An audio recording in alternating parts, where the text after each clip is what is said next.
Hello इन प्रेम भैया, आज की इस वीडियो में हम लोग बात करने वाले हैं कि सीबीएसई बोर्ड में तुम्हारे हाफ ईयरली एग्जाम की कॉपीज को चेक किस तरीके से किया जाता है। अभी सीबीएसई कॉपी चेकिंग का पूरा पैटर्न बदल गया है और इसके अकॉर्डिंग अगर तुमने अपने हाफ ईयरली एग्जाम में आंसर लिखा होगा या फिर अभी दे रहे हो तो लिखोगे तो भाई तुम्हारे नंबर ना बिल्कुल 3 गुना बढ़ने वाले, इस बात की गारंटी है। ये पूरे के पूरे सीबीएसई ने अपने पूरी कॉपी चेकिंग का जो पैटर्न है टीचर्स को इंस्ट्रक्शन दे दिया है। ये पूरी तरह से जो तुम्हारा इस साल का पैटर्न है पूरी तरीके से बदल गया है। तुम कॉपी जो टीचर चेक करेंगे तुम्हारे स्कूल में वो बिल्कुल अलग तरीके से करेंगे, बिल्कुल सीबीएसई के अकॉर्डिंग करेंगे। और इस पैटर्न के अकॉर्डिंग अगर टीचर कॉपी चेक करेंगे भाई तो तुम्हें नंबर ना बिल्कुल तुम्हारे हाफ ईयरली एग्जाम में 3 गुना मिलने वाले, इस बात की गारंटी है। तो अभी अगर यार तुम्हारे हाफ ईयरली एग्जाम खत्म हो चुके हैं, तुम्हें जानना बहुत ज्यादा जरूरी है कि तुमने जो अभी कॉपी हाफ ईयरली एग्जाम में लिख के आई उसको उस कॉपी को चेक किस तरीके से तुम्हारे स्कूल में किया जाएगा कि तुम्हारे नंबर बिल्कुल बढ़ के आएंगे, इस बात की गारंटी है। ठीक है, तो हम लोग चलते वीडियो में आगे। अब हम लोग देख लेते हैं कि हाफ ईयरली एग्जाम में तुम्हारी कॉपीज को चेक कैसे किया जाता है। पर एक बात मैं तुम्हें बता दूं यार कि सीबीएसई या कोई भी बोर्ड कभी नहीं चाहेगा किसी बच्चे को इन्फॉर्मेशन पता लगे कि उनकी कॉपीज को चेक कैसे किया जाता है। पर मैं तुम्हारा बड़ा भैया होने के नाते मेरा फर्ज बनता है कि मैं तुम्हें ये चीज बता दूं कि तुम्हारी कॉपीज को चेक कैसे किया जाता है। बिल्कुल ना भाई, इसको जानने के बाद ना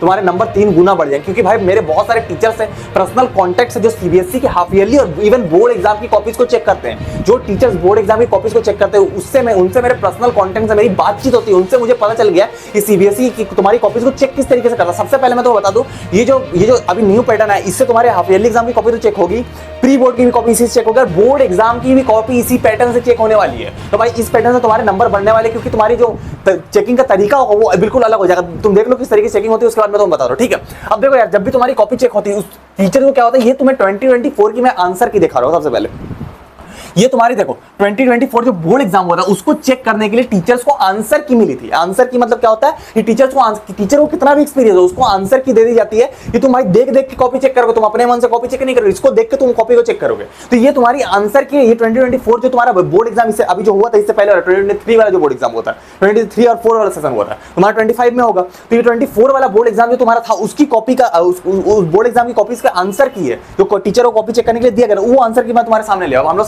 सारे सब्जेक्ट में देखेंगे, मैथ्स में देखेंगे, साइंस में देखेंगे, एसएसटी में देखेंगे और इंग्लिश में देखेंगे। सबसे ज्यादा फायदा तुम्हारे इंग्लिश में हो गया, मैं तुम्हें दिखा रहा हूं। अब देखो ये तुम्हारी आंसर की, अब इसमें तुम्हें बताया गया था कि नंबर ऑफ टीचर। अभी स्कूल में जब कॉपी चेक किया जाता पहले क्या किया जाता, टीचर क्या करता है एक कॉपी लेता है उसमें आंसर लिख के आता है। क्वेश्चन नंबर 1 का आंसर जो तुम्हारा होगा वो तुम्हारा 47 होगा, क्वेश्चन नंबर 30 का आंसर तुम्हारा क्या होगा, ये तुम्हारा होगा 17 होगा। तो वो टीचर इस तरीके से आंसर लिख के लाता है। ठीक है, अब टीचर की नजर कहां रहती है, टीचर जल्दी जल्दी कॉपी में चेक करता है। टीचर के पास बहुत सारी इतनी कॉपीज रहती है, वो चेक जल्दी जल्दी करता है। तो उसकी नजर पहले कहां रहती थी कि अगर ये जो क्वेश्चन है तुम्हारा ये रियल नंबर का, रियल नंबर क्वेश्चन में इस टीचर को पता था कि क्वेश्चन नंबर 27 का जो आंसर होगा वो 17 होगा। टीचर लिख के लाया था कि 27 नंबर का जो आंसर होगा वो तुम्हारा 17 होगा।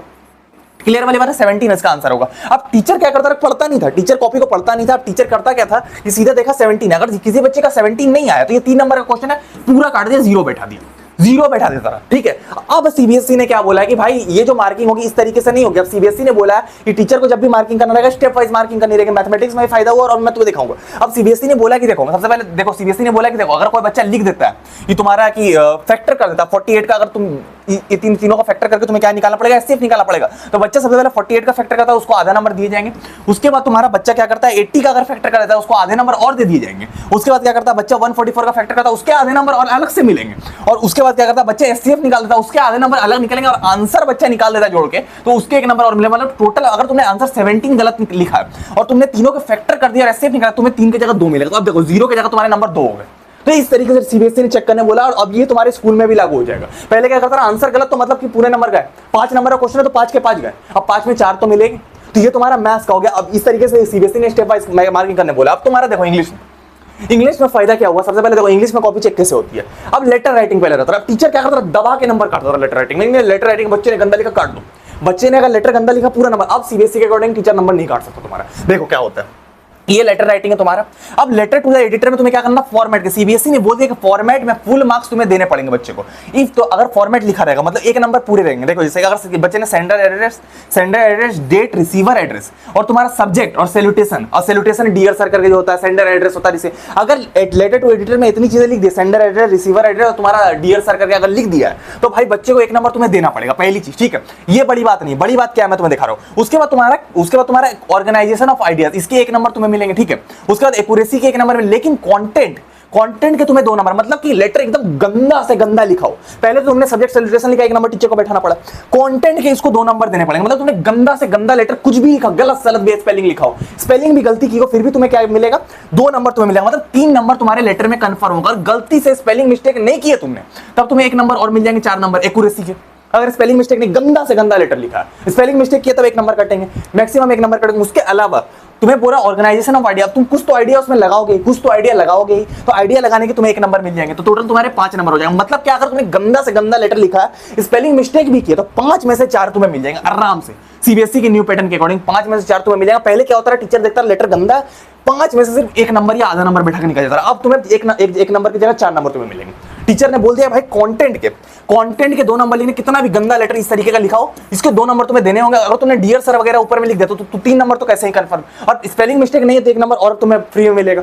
और अगर स्पेलिंग मिस्टेक वगैरह है तो कोई दिक्कत नहीं, अगर तुमने कंटेंट कुछ आइडिया जनरेट कर दिया कि तुमने न्यूज़पेपर वगैरह लगा दिया, उसके 1 नंबर और मिलेगा। और 5 में 5 गंदे से गंदे लेटर में ना 5 में से 5 ऐसे ही तुम्हें मिल जाएगा, गारंटी के साथ बता रहा हूं। ठीक है, हम लोग आगे बढ़ते हैं। अब आगे तुम्हारे इंग्लिश में थोड़ी सी और चेंजेस हुई। अब इंग्लिश में तुम्हें क्या बताया गया, इंग्लिश में क्या, अब देखो जब तुम्हारा लॉन्ग आंसर जो तुम्हारा 3 नंबर का होता है, 3 नंबर के जो आंसर होते हैं उसमें तुम्हें बताया जाता है। इंग्लिश में मैं पहले देख लो, फिर साइंस दिखाऊंगा, फिर एसएसटी दिखाऊंगा। अब इंग्लिश में जो तुम्हारे कंटेंट होती है लॉन्ग आंसर, अब तुमने सीबीएसई ने बोला कंटेंट एनी और टू, अगर बच्चे ने लॉन्ग आंसर में 2 कंटेंट लिख दिया, मतलब जो आंसर होता है गलत सलत स्पेलिंग मिस्टेक सब चल जाएगा। अगर आंसर लिख दिया है या अगर बोला गया कि अगर हेमलॉक और ट्री के बारे में बच्चे ने बता दिया है, हेमलॉक के बारे में और क्रो के बारे में बच्चे ने बता दिया, तो उसको 2 नंबर दे दिए जाएंगे, भले कितना भी गलत आंसर है। ठीक है, और उसके बाद ऑर्गेनाइजेशन, अगर बच्चे की कीवर्ड बहुत स्ट्रांग है, स्पेलिंग बहुत स्ट्रांग है, सब कुछ बहुत अच्छा आंसर में, तब जाके उसके 1 नंबर मिलेंगे। मतलब गंदा से गंदा 3 नंबर, तुम लोग तो 3 नंबर वाला आंसर छोड़ते हैं, भैया हम तो आंसर नहीं लिखेंगे। अगर तुम कुछ भी चैप्टर से रिलेटेड लिख दो ना भाई 3 नंबर में से ना, टीचर क्या करता था, पहले 0 बैठा था। ठीक है, आंसर गलत लिखा रहता था, आंसर पहले 0 बैठा था। अब टीचर को क्या करना पड़ेगा, 0 नहीं बैठाना, अब 2 नंबर कंटेंट के देने पड़ेंगे अगर तुमने चैप्टर से रिलेटेड लिख दिया तो। और 1 नंबर अगर तुमने सही आंसर लिख दिया भाई, चांसेस बहुत बढ़ जाएंगे तुम्हें 3 में 3 मिल जाए। ये कंटेंट के भाई सीधा 2 नंबर सीबीएसई ने बोल दिया कि देने पड़ेंगे तुम्हें। ठीक है, हाफ मार्क्स तब कट सकते हैं, हाफ मार्क्स सीबीएसई ने ये भी बोला है कट सकते हैं। क्या रहेगा, जब तुम्हारा स्पेलिंग ज्यादा मिस्टेक तुम करोगे तो हाफ मार्क्स काट लिए जाएंगे, ये ओवरऑल एक्यूरेसी तुम्हारी खराब रहेगी। ठीक है, वो तुम्हें बोला क्रिएटिव रिस्पॉन्सेस, एरर वगैरह ज्यादा रहेगा, एरर डेंसिटी हाई रहेगी, जिस स्पेलिंग को तो अगर तुम मिस्टेक करोगे या टेंस वगैरह हम दिक्कत है उसके तुम्हारे नंबर काटेंगे। क्लियर वाली बात है। ये जो 3 नंबर वाला क्वेश्चन है। अब 6 नंबर वाला क्वेश्चन तुम ध्यान दो इंग्लिश में क्या होता है। अब 6 नंबर वाले क्वेश्चन में क्या होता है, कंटेंट के 3 नंबर, मतलब गंदा से गंदा लिखा 3 नंबर, मतलब 6 नंबर का क्वेश्चन है, तुम मिला जुला के लिख दो। अब देखो होता क्या, जैसे हरी सिंह वाली स्टोरी है, तो अब हरी सिंह वाली स्टोरी में तुम्हें बताया गया कि Anil no Hari Singh was thief. अब इतना किसी बच्चे को पता रहता है उसको 3 नंबर आराम से दे देंगे, क्योंकि आंसर का सार ही है, आंसर का सार जो रहता है, आंसर का पूरा जो मतलब रहता है कि हरी सिंह वापस क्यों आ गया। यहाँ क्वेश्चन पूछा गया हरी सिंह पैसा चोरी करने के बाद वापस क्यों आ गया, तो इसका मीनिंग ये था कि अनिल को पता चल गया था कि मतलब क्या है कि हरी थिप है। तो ये अगर बच्चा कोई जानता है, इतनी सी स्टोरी भी जानता है, गलत तरीके से लिख देगा, फिर भी 3 नंबर तुम्हें मिल जाएंगे। थोड़ा सा तुम्हें बढ़ा के दिखाना पड़ेगा, क्योंकि 120 वर्ड्स का तुम्हारा आंसर रहता है, तो अगर तुम बढ़ा के 3 लिख दोगे 3 नंबर मिल जाएंगे। 2 नंबर तुम्हारे एक्सप्रेशन के मिलेंगे। एक्सप्रेशन तुम किस तरीके से लिखते हैं, 2 नंबर ये किस तरीके से लिखा गया कि बच्चे को किस तरीके का आंसर आता है कि पहले तुमने ये लिखा, फिर लिखा next morning Hari offers tea, ये सारी चीजें। उसके बाद Anil did not refer to the incident and did not show signs that he no anger. अब ये जानता रहा चोरी के बारे में, उसका साइन नहीं दिया, तो ये सारी चीजें लेके 2 नंबर तुम्हें मिल जाएंगे। एक्यूरेसी, जो तुम लोग डरते हो कि भैया टेंस कैसी होगी, स्पेलिंग कैसी होगी, एक्यूरेसी को तुम्हें 1 नंबर काटे जाएंगे बस। अगर तुम्हारा आंसर पूरा एक्यूरेट रहा भाई 6 में 6, ठीक है। पहले टीचर क्या करता रहा, आंसर अगर स्पेलिंग मिस्टेक रहता रहा, आंसर सही नहीं रहता रहा, तो 6 में क्या करता रहा, 2 बैठा रहता रहा या 1 बैठा रहता रहा। अब टीचर ये नहीं कर पाएगा। अब टीचर को क्या करना पड़ेगा, कंटेंट के कितना गंदा से गंदा कंटेंट हो 3 नंबर देने पड़ेंगे। एक्सप्रेशन अगर तुमने डाल दिया तो 5 नंबर मिनिमम देने पड़ेंगे, कितने भी स्पेलिंग मिस्टेक वगैरह हो 5 नंबर टीचर को डालने पड़ेंगे। 5 नंबर टीचर को डालने पड़ेंगे अकॉर्डिंग टू सीबीएसई, ये न्यू रूल के अकॉर्डिंग। ठीक है, तो ये न्यू रूल के अकॉर्डिंग तुम अगर लिखोगे तो भाई 6 में 5 नंबर तुम्हारे कंफर्म हो जाएंगे इंग्लिश में। ठीक है, हम लोग आते हैं साइंस में कि साइंस की कॉपी कैसे चेक होती है। अब साइंस की कॉपी चेक करने के लिए क्या करता है ना, तुम्हारे जो स्कूल का टीचर रहता है बोर्ड एग्जाम में तो क्या इनको आंसर की मिल जाती है, लेकिन तुम्हारे जो स्कूल का टीचर रहता है वो आंसर लिख के नहीं लाता, उसको आंसर याद रहता है साइंस में, उसको कीवर्ड याद रहता है कि इस आंसर का कीवर्ड ये होगा। तो क्या है कि तुम्हारे नंबर बढ़ने के चांसेस वहां भी बढ़ जाते हैं। क्यों, मैं तुम्हें बता रहा हूं। अब देखो होता क्या है, देखो पहले क्या करता रहा, टीचर देखता रहा कि बच्चे ने आंसर सही से नहीं लिखा है, कुछ और नहीं किया, तो भाई बच्चा दिखता रहा सही से नहीं, तो ये 3 नंबर का ये आंसर है। अब 3 नंबर के आंसर में टीचर ऊपर पढ़ता था कि भाई कीवर्डिंग में क्या क्या है। अब उसमें क्या करता है, 3 नंबर का आंसर है तो 3 नंबर बच्चे टीचर ने मन हुआ 1 नंबर बैठा दिया, 2 नंबर, वो मन से काम करता रहा। अब सीबीएसई ने बोला कि नहीं यार ऐसा नहीं चलेगा, अब तुम्हें कीवर्ड देखना पड़ेगा, कीवर्ड के अकॉर्डिंग तुम्हें आंसर देखना पड़ेगा। अब सीबीएसई ने बोला है कि अगर देखो आंसर के according the test of tomato, अगर बच्चे ने सावर खट्टा बता दिया है तो कुछ नहीं, सावर बता दिया खट्टा बता, आधा नंबर तुम्हें वहां देना पड़ेगा, पहले पढ़ के देना पड़ेगा। फिर क्या किया था, पीएच ऑफ टमाटर, पीएच बता दिया टमाटर का कि तुम्हारा 4.6 होता है, तब तुम्हें उसके आधे नंबर और देने पड़ेंगे यहाँ पर।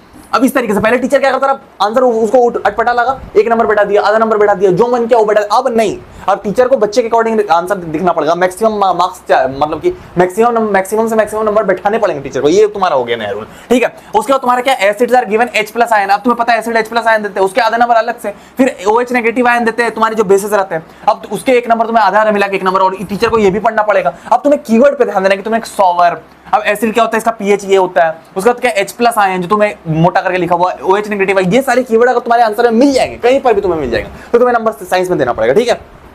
उसके बाद तुम्हारा क्या लिविंग एनिमल्स है, पीएच रेंज। अब लिविंग एनिमल का पीएच रेंज अगर तुम्हें बता दिया कि इतना से इतना नहीं रहता है, उसके एक नंबर तुम्हें और बैठा। इस तरीके से स्टेप वाइज मार्किंग होगी, पूरा आंसर टीचर अच्छे से पढ़ेगा, ज्यादा से ज्यादा नंबर बैठाने की कोशिश करेगा। ये नहीं कि जो मन में आया वो बैठा दिया आंसर गलत, नहीं, टीचर आंसर पढ़ेगा कि तुम्हारा आंसर किस तरीके का, और मैक्सिमम चांसेस में कोशिश करेगा तुम्हारे नंबर किस तरीके से बैठाए जाए, किस तरीके से नंबर बढ़ाए जाए। तुम्हारे आंसर थोड़ा ऊपर नीचे भी रहेगा, चल जाएगा टीचर के अकॉर्डिंग। अब किसी बच्चे ने बोला कि यार देखो, अब किसी ने पीएच रेंज 7.0 बता दिया, तो वो भी तुम्हारा आंसर सही है क्योंकि एक कीवर्ड है तुम्हारा। अब नॉर्मल रेंज तुम्हारा वाटर का क्या होता है, पीएच 7 होता है, ये तुम्हारा सही हो जाएगा, ठीक है। इस तरीके से आंसर होगा। लेकिन न्यूमेरिकल में क्या होगा, न्यूमेरिकल में टीचर क्या करता है, आंसर लिख के नहीं आता, उसको न्यूमेरिकल के आंसर याद हो जाते हैं। अब न्यूमेरिकल में सीबीएसई ने पहले बता दिया कि न्यूमेरिकल में कोई बच्चा एरो ना बनाए, एरो इस तरीके से ना बनाए, तो उसके आधे नंबर काट लिए जाए वहां पर सीधा। न्यूमेरिकल में अगर कोई बच्चा अगर जैसे तो रे डायग्राम बनाता है, एरो ना बनाए या पेंसिल से न्यूमेरिकल ना बनाए, उसके भी एक नंबर काट लिए जाएंगे तुम्हें, तो पेंसिल से बनाना है, ठीक है। उसके बाद तुम्हारे और क्या क्या करना है। अब टीचर को बोला गया है कि जिस तरीके से स्टेप वाइज मार्किंग होती है, इसी तरीके से जैसे मिरर के बारे में बताया तुमने, तो उसके आधे नंबर। उसके बाद ऑब्जेक्ट कहां पर प्लेस है, उसके आधे नंबर। उसके बाद तुम्हारा क्या बताया कि रियल एंड इन्वर्टेड प्रॉपर्टी बता दी, तो उसके आधे मिला के एक नंबर मिल जाएंगे तुम्हें। उसके बाद तुम्हारा क्या वर्चुअल एंड इरेक्ट करके बता रहे, उसके आधे नंबर मिल जाएगा। रे डायग्राम के तुम्हें पूरे एक नंबर बैठाने बोला गया।